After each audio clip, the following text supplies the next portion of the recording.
En este vídeo seguimos avanzando sobre el tema 8 del curso de programación. Y lo que haremos para terminar con el bloque de ficheros es ver una serie de ejemplos adicionales de manipulación de ficheros, pero trabajando con clases del paquete Java Naio, que como se explicó al inicio de la unidad, nos proporciona una serie de clases adicionales que nos permiten trabajar con ficheros de forma más eficiente. En primer lugar veremos cómo trabajar con ficheros de texto y más tarde veremos un ejemplo adicional trabajando con ficheros binarios.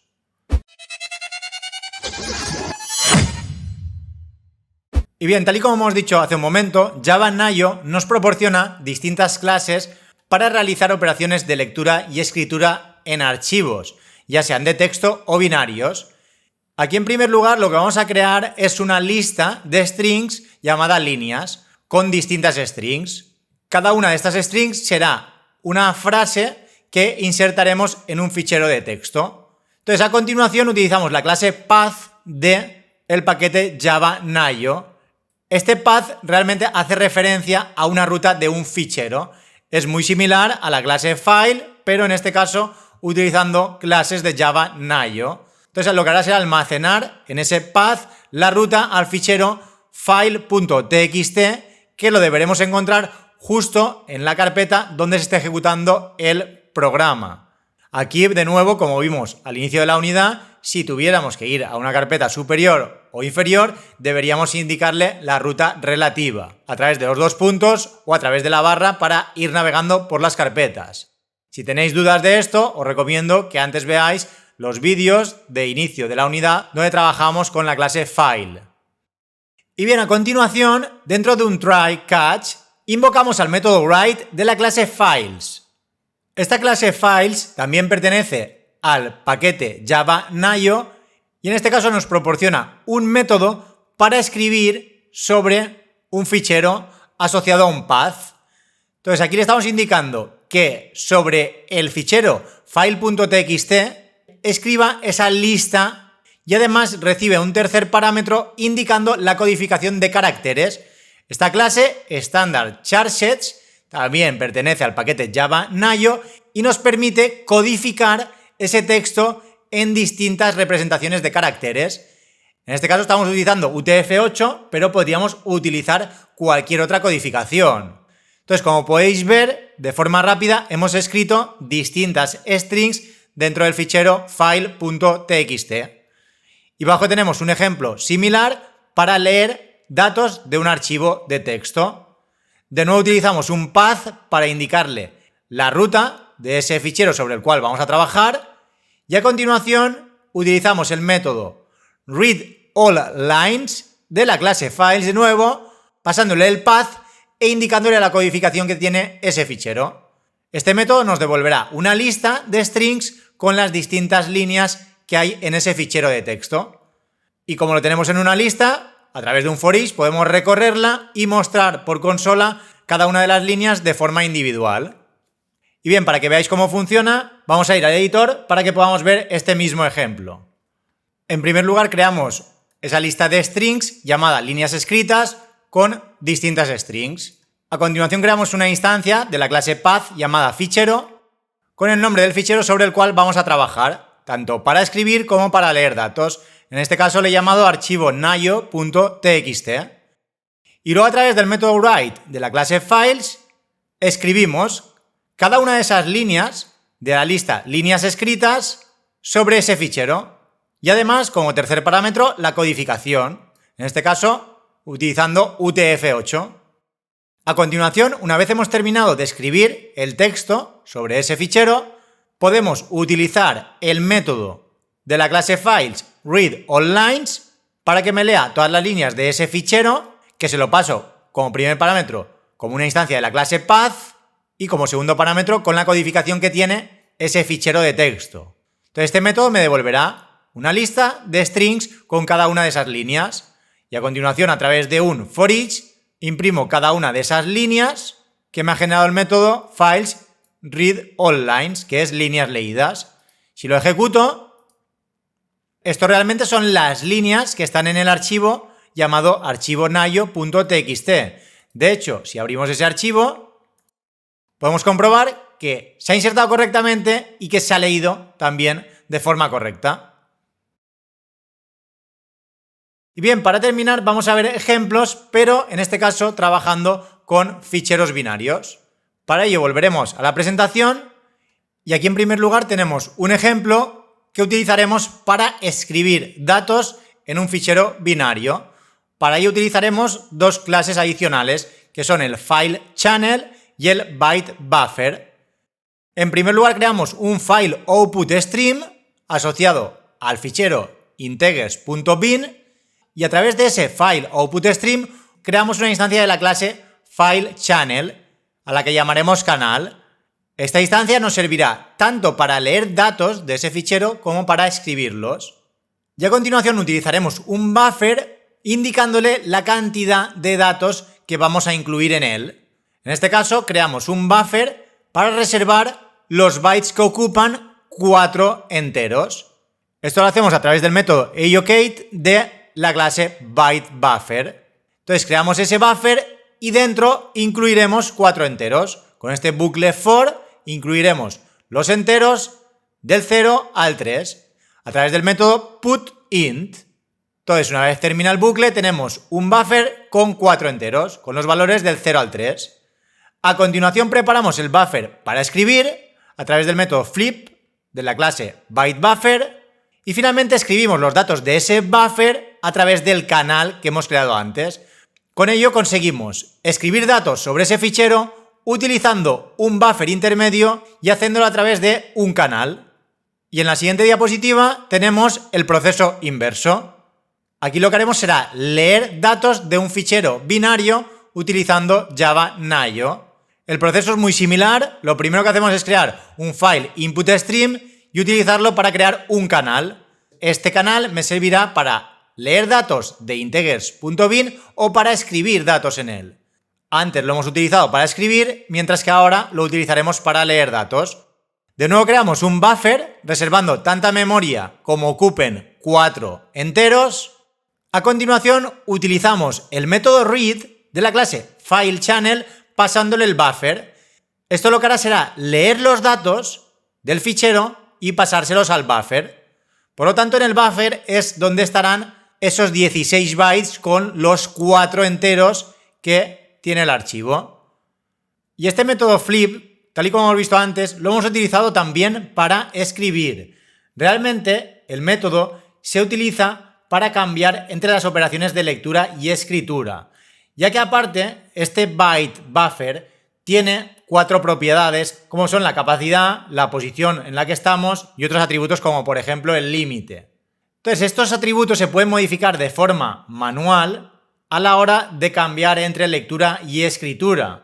Sin embargo, al utilizar el flip es una forma de preparar el buffer para una nueva secuencia de operaciones de lectura o escritura, y así no tener que manipular ni el límite ni la posición de forma manual. Y finalmente, utilizamos un bucle while con la condición de permanencia buffer.hasRemaining. Este método me devolverá un true mientras queden datos por leer en el buffer.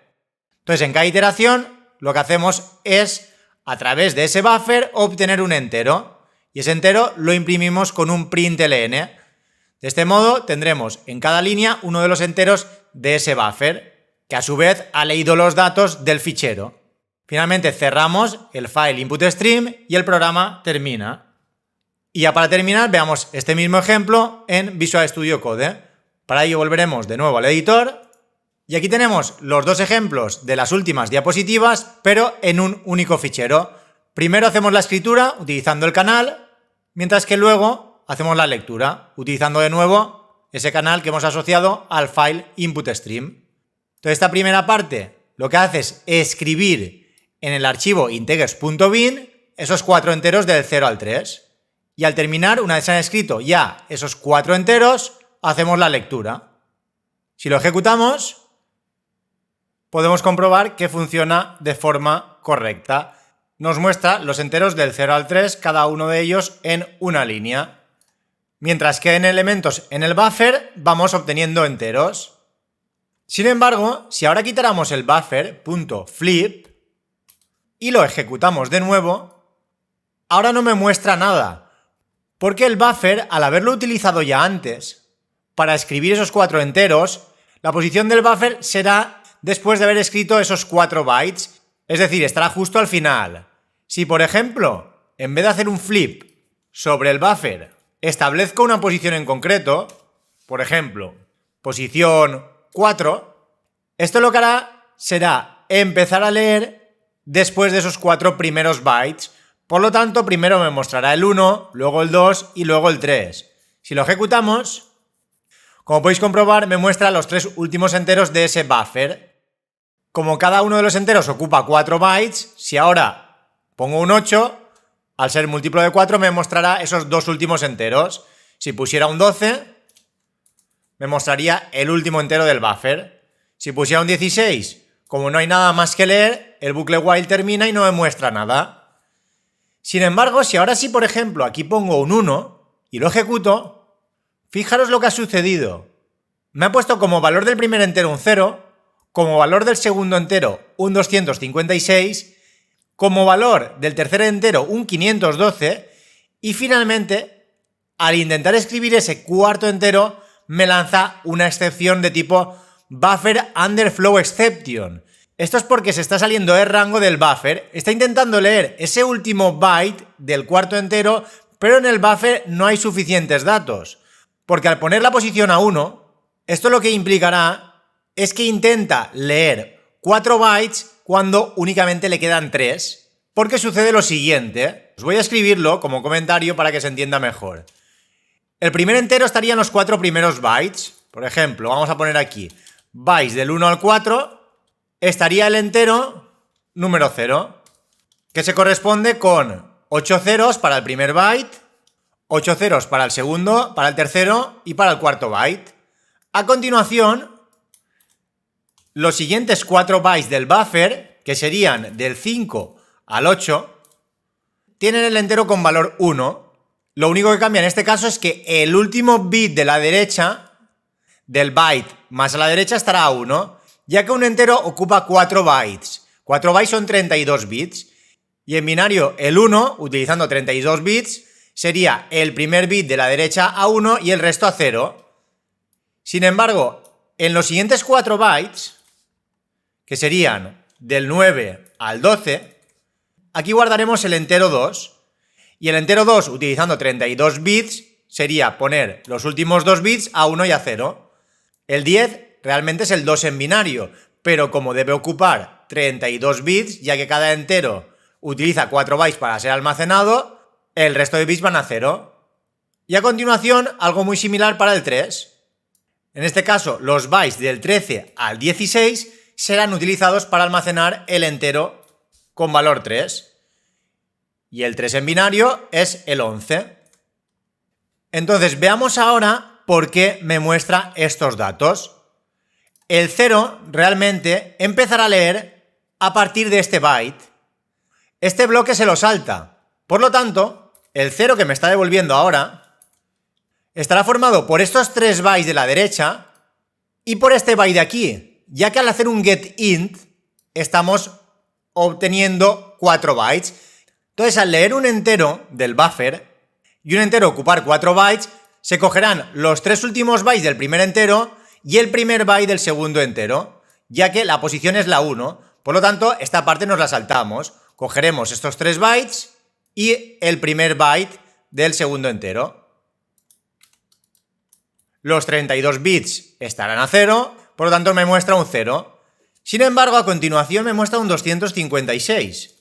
Esto es porque ahora está cogiendo los 3 últimos bytes de este segundo entero, que están todos a 0 menos el último que está a 1, lo voy a copiar y lo voy a pegar, y luego este primer byte del tercer entero. Copiamos y pegamos, y este número de aquí en binario es el 256.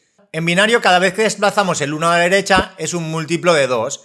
Entonces, en primer lugar tenemos el 1, luego el 2, luego el 4, 8, 16, 32, 64, 128 y este 1 indica que es el 256. Si no entendéis muy bien el tema del binario, ya dije en otro vídeo que lo mejor es que veáis antes el vídeo del tema 2 donde hablé en detalle del sistema hexadecimal. Ahí expliqué con más profundidad cómo funciona el binario y cómo se asocia al hexadecimal en Java. Y bien, a partir de aquí el siguiente elemento, tal y como me indica por consola, sería el 512. Aquí sucede lo mismo de antes. Cogeremos los 3 últimos bytes del tercer entero, control C y control V, y el primer byte del cuarto entero, que es todo ceros. Aquí, como podéis comprobar, tenemos un bit desplazado a la izquierda. Al desplazar este bit, lo que hacemos es multiplicar el valor por 2. En vez de 256, ahora este número en binario es un 512. Y al final el error se produce porque vamos a leer los siguientes 4 bytes, pero en el buffer solo quedan estos 3.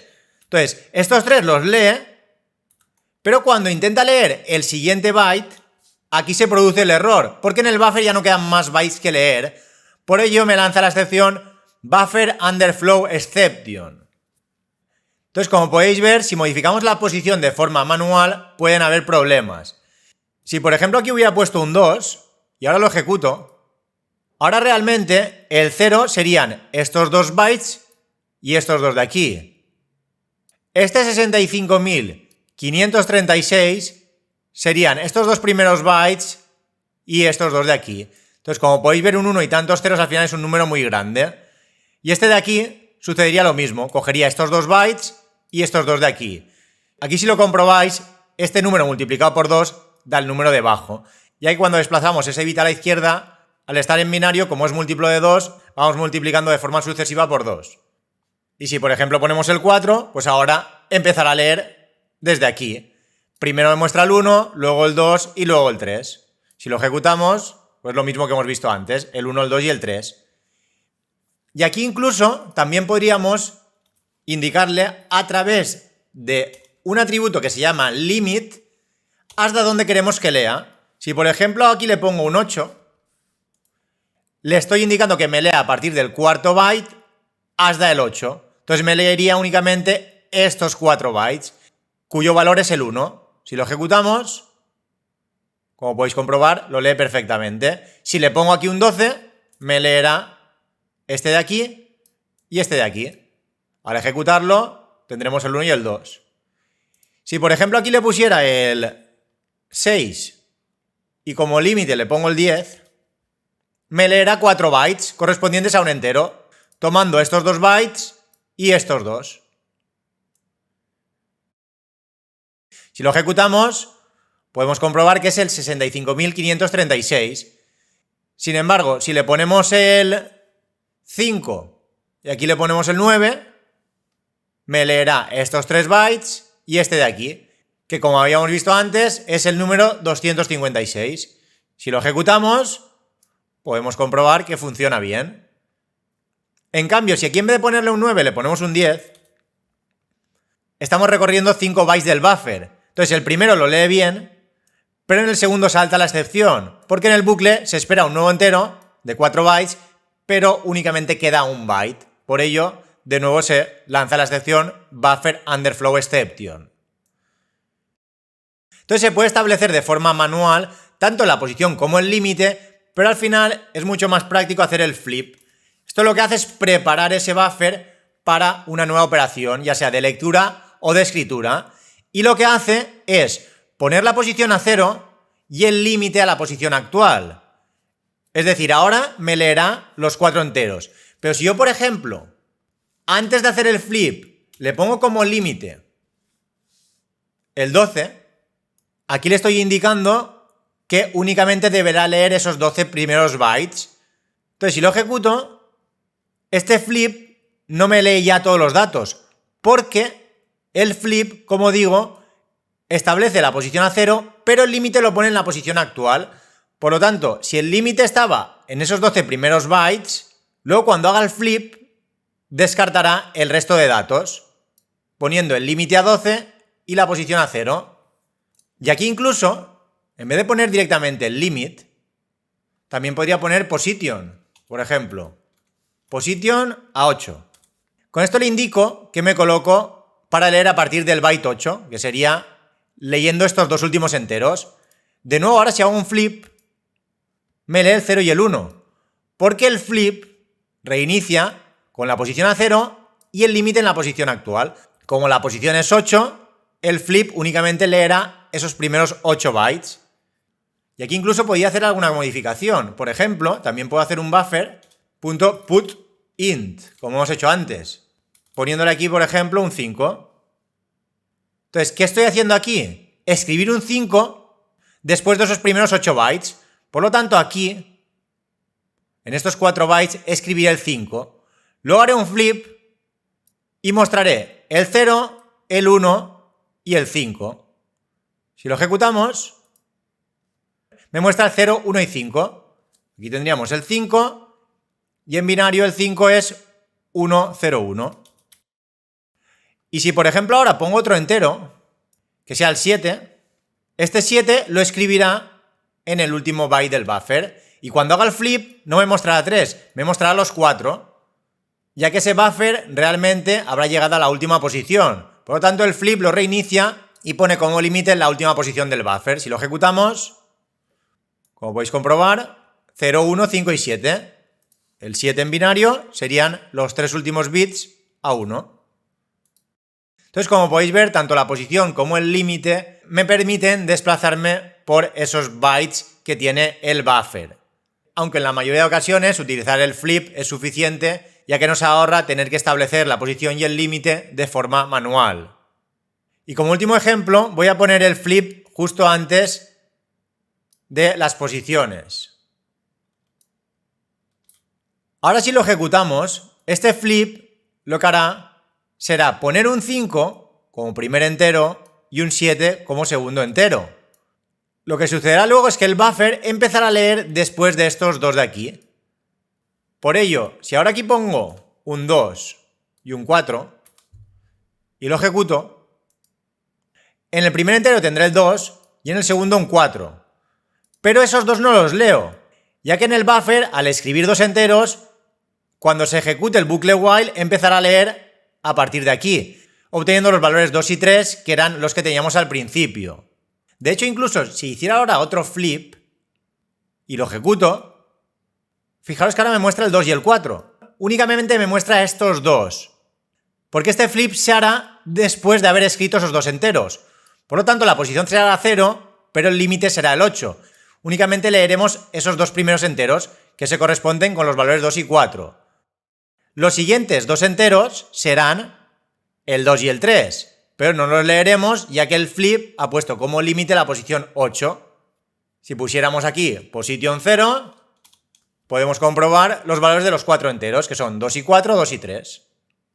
Bien, lo voy a dejar todo como estaba antes, para que se pueda observar bien el mensaje de error. Y algo de lo que me gustaría hablar, que lo vi ayer en un comentario, es que yo siempre utilizo el try catch de la forma que se hacía antes, cerrando de forma manual esa fuente de datos.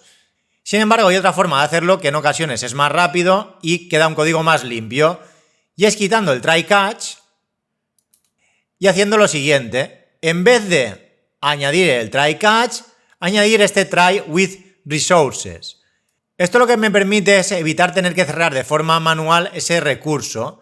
Entonces pone el try entre paréntesis, indicando que cuando termine de utilizar este recurso automáticamente se cerrará. Por ello, no hace falta hacer un close del file output stream y no me indica ninguna advertencia. Fijaros que si lo dejo como lo tenía antes y quito el close, ahora sí que me muestra una advertencia.